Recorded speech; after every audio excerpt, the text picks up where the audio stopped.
রোহিঙ্গা শরণার্থী শিবির পরিদর্শনে অন্তর্বর্তী সরকারের প্রধান উপদেষ্টা অধ্যাপক ডক্টর মোহাম্মদ ইউনূস এবং জাতিসংঘের মহাসচিব আন্তোনিও গুতেরেস কক্সবাজার পৌঁছেছেন।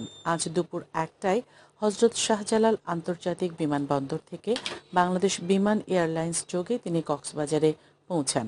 তাঁদের স্বাগত জানান দুর্যোগ ব্যবস্থাপনা ও ত্রাণ মন্ত্রণালয়ের উপদেষ্টা ফারুকী আজম বীর প্রতীক।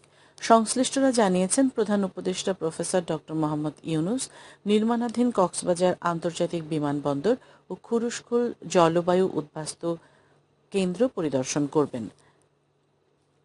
জাতিসংঘ মহাসচিব সরাসরি উখিয়ায় যাবেন। সেখানে তিনি রোহিঙ্গা লার্নিং সেন্টার, রোহিঙ্গাদের সাংস্কৃতিক কেন্দ্র ও পাটজাত পণ্যের উৎপাদন কেন্দ্র পরিদর্শন করবেন।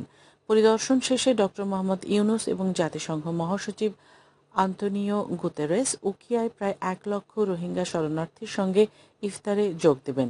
পরিদর্শন ও ইফতার শেষে প্রধান উপদেষ্টা ও জাতিসংঘ মহাসচিব একসঙ্গে সন্ধ্যায় ঢাকায় ফিরবেন।